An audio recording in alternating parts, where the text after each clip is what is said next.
world rejoices as in 1945 the Japanese surrender, the guns they hope forever stilled. To sign the document of surrender aboard the Missouri, the Allies invite Japan's first victim, China. In their eyes, China's only spokesman is Chiang Kai-shek, who sends nationalist generals to represent his people. The communists are absent. For Chinese, this is but the curtain to an act, the climax yet to come in clash with communists. Prospect, General Patrick Hurley, now named ambassador, flies off to Yan'an. He urges Mao, the war is over, let there be peace. Let Mao and Jiang divide the country politically, but unify both rival armies under a central government. America will underwrite the deal. Hurley puts a plane at Mao's disposal to explore the proposition in Chongqing. Thus, Mao arrives on the first plane flight he has ever taken. His safety guaranteed by Americans, this is his first face-to-face contact with the Kuomintang since the killings and uprisings of 1927. 6 weeks of negotiation will produce apparent agreement, as Jiang plays host to Mao before departure. The plans that lurk behind their smiles, however, deceive all Western eyes. For in the field, a race is on. Across the land, the broken Japanese must sign defeat, yield cities, garrisons, and guns. But which Chinese will take the guns and occupy the cities, communist or nationalist? The nationalists, with all the transport of America at their disposal, emplane their troops to seize the cities of the Yangtze Valley. This ease of movement will lead them on to larger appetite, dispersion of their forces up from the Yangtze to seize the cities not only of North China, but beyond, Manchuria with its vital industry and rails. Nor will the communists sit still. Together, Mao and Zhu, like Jiang, decide the key lies in Manchuria. They choose Lin Biao as field commander to make the dash. From Yan'an and North China, they will strike east and north, while Jiang is readying troops to move from Yangtze ports and airfields. By foot and pack train, Lin Biao sets out. The Russians have temporarily occupied Manchuria by the surrender terms with Japan. Communists expect to get from Russians surrendered Japanese equipment and guns and hold the countryside before Jiang arrives. The rumble of inevitable clash causes America to replace Hurley with General George Marshall. This architect of global victory is sent to save the peace, for which so brilliantly he labored. Received by Chiang Kai-shek, Marshall gropes for American solution to the bitter revolutionary surges of a strange Asian nation torn by barbarisms a generation old. To his Chongqing headquarters, he invites a communist delegation led by Zhou Enlai, chief communist negotiator, to meet with Chiang Kai-shek's spokesman. Marshall suggests, and they agree to, an American answer for China's groping search for order. A federal government peacefully permitting the two parties to govern provinces they now hold politically. Freedom of speech permitted everywhere, and disputes resolved by talk, not guns. In January 1946, both parties celebrate a truce with a handshake. No paper truce, however, can mend a nation ripped apart by 50 years of killing. Within 2 months, troops are on the move again. Each side blames the other, but 100 savage skirmishes now flare to full-scale war. Manchuria is the cockpit of the struggle. The industry Japan has built and left is the greatest prize in China. Jiang's American-equipped troops seize all major cities to find a hollow triumph. The Russian occupiers have looted every factory before withdrawal. Ripped-out sockets show where great machines once stood.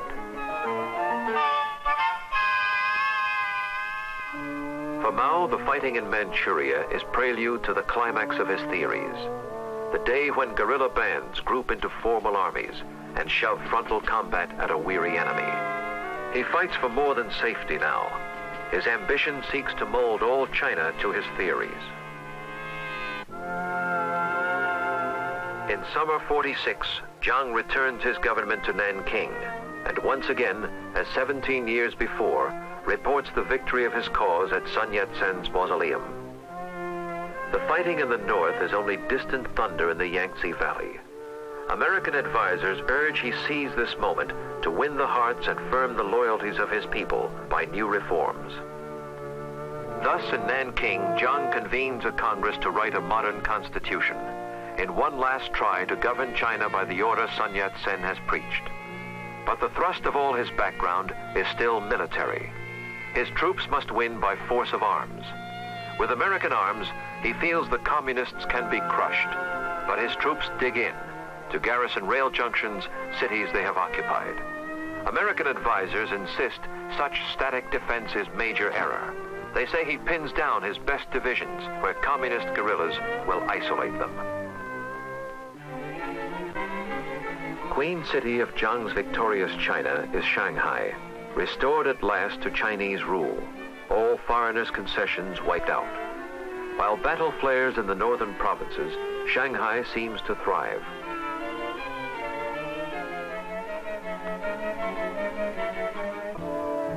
The long war's dislocation has filled the streets with hungry refugees and homeless laborers who offer muscle energy for little more than rice to feed them. But after 50 years of suffering, such sights are almost normal. Who lost China to the Reds, ignorant men will someday ask. But now in 1948, sorrow scrawls its signature clear. Too many years of death and flight. Too many dreams betrayed. In 50 years of barbarism, a gangrene of the spirit has set in, erasing pride and will and hope. Peace, whisper the communists to weary minds. Peace. An end to roaming. Now submit. Peace, they say, accept our mastery. And peace. Land, they say, to landless peasants, refugees. Join us, they promise, and the land will be divided. All through North China slip their cadres, calling meetings to share out the landlord's fields.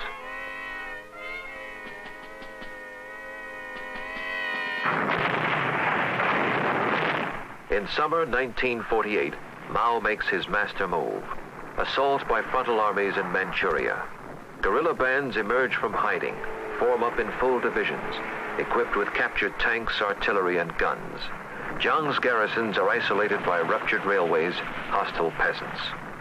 November 1948, Manchuria falls. Panic begins among the cut-off nationalist garrisons in North China. Surrendering by scores, then thousands, then full divisions, the equipment America has given them falls to the Reds. To America, her second homeland, flies Madame Chiang Kai-shek in November 48 to make a last appeal for further help. But Harry Truman has had enough. Reluctantly, he tells her American involvement must end. And now the nationalists, pursued by wrath, as they in years gone by did once pursue the communists, gather at Suzhou, last bastion guarding access to the mighty Yangtze Valley. For 2 full months, Jiang's troops fight on. In January, cut off, they must surrender. 500,000 soldiers lost. The communists pour south. His spirit heavy burdened, Jiang resigns his leadership, hoping other men may court the communists for better terms. On April 1st, the nationalists send emissaries to Peking to plead with Mao Zedong. But they have passed the point of no return. No mercy, say the communists. The new mandate of heaven requires all nationalists to lay down arms within 3 weeks. 3 weeks later to the day, the communists uncoil to cross the Yangtze. First target is Nanking, the hallowed capital of the Kuomintang. But in that capital, the will to fight has turned to dust. No man will stand the ramparts. Abandoning positions, troops trudge away as silent people stand and watch.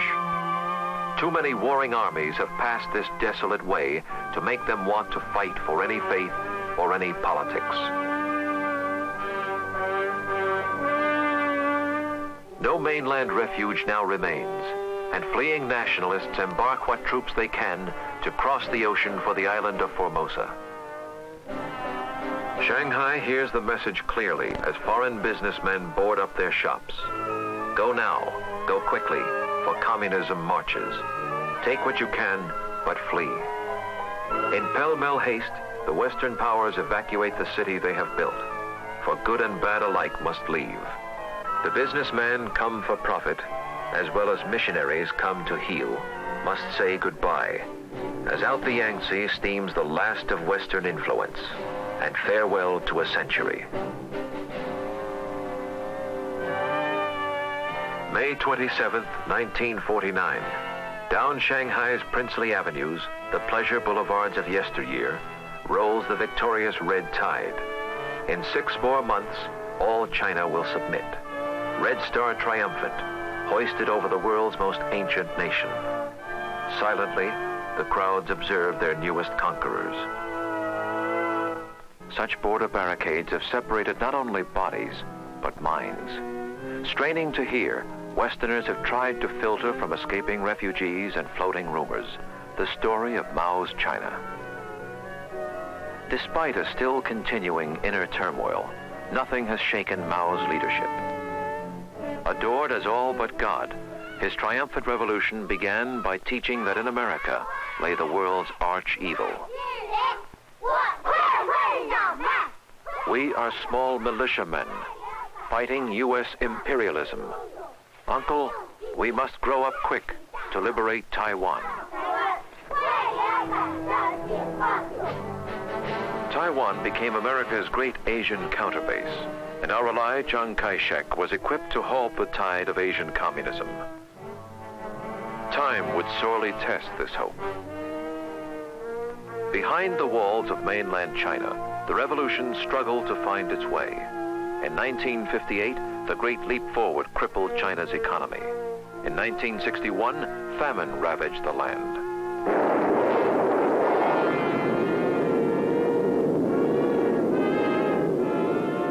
In 1964, they kindled this atomic bomb. Then came missiles. But every revolution builds a new bureaucracy. So too, behind their walls, did Chinese communists. Such bureaucracies mean power, and for this power men struggle, in China as in the West. In 1965 came Mao's last great crisis. His shadow, Liu Shaoji, companion in revolution for 50 years, handpicked as president by Mao himself, challenged Mao for control of the bureaucracy. Then followed the years of the Great Cultural Revolution. All universities were closed. Students dispersed to roam the country and root out Liu's bureaucrats in Mao's name. From student riots to bloodshed to full-scale battles in the cities. Until Mao ordered into action the Red Army under its commander Lin Biao. In 1968, an official document names Lin, quote, Comrade Mao's close comrade-in-arms and successor, unquote. By 1969, Liu had disappeared, Mao's supremacy restored. A short-lived triumvirate governed China. By the close of 1971, Zhou Enlai, Premier and Foreign Minister, seemed closest second to Mao in leadership. In April 1971, the first official American visitors in 20 years come to Peking to play a game.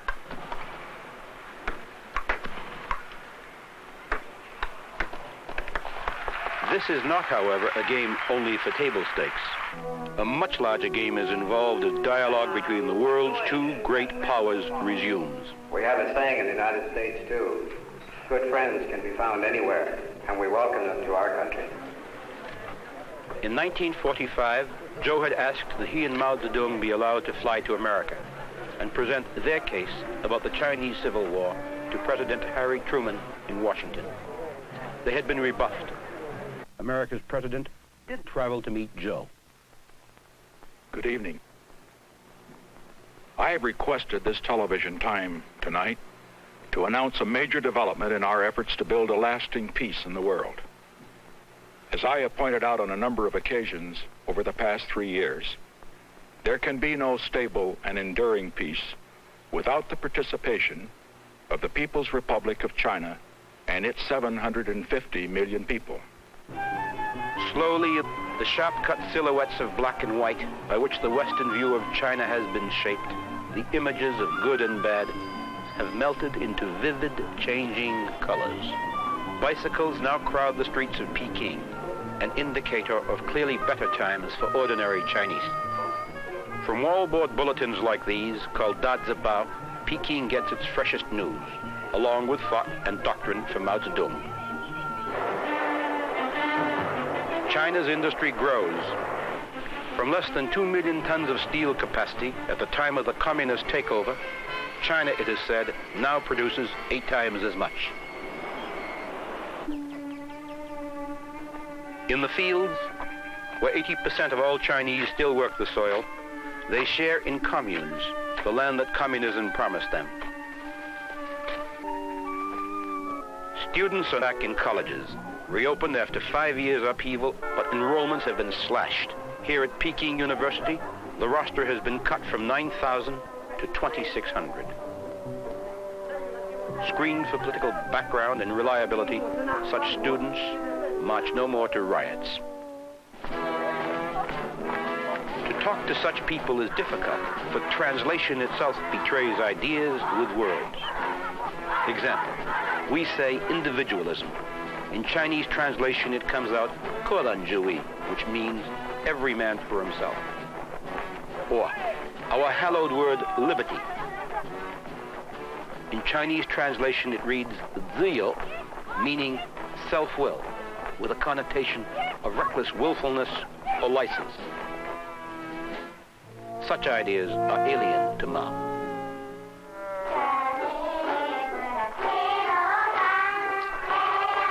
The ancestors of these children first invented, then gave the world paper, printing, books, gunpowder, the clock, the compass. Their pride in this past, broken for so long, has been restored. Seated in the United Nations, accepted in their power, the parents of these children are no longer passive objects of foreign will.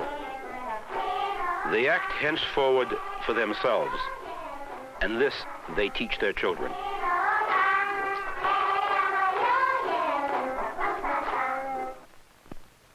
It does no good to mourn the past, or try to wave the blame both on theirs, what's between us. We pass along a road of time, which always turning, never brings us back to the crossroads marked again.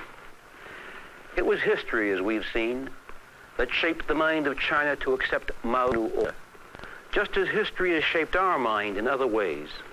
And we live within these forces of history, knowing now that neither bombs nor bluster can force such minds to change.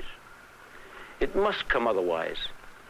So we are launched on a long road to reach the mind of China and persuade it that peace serves both our interests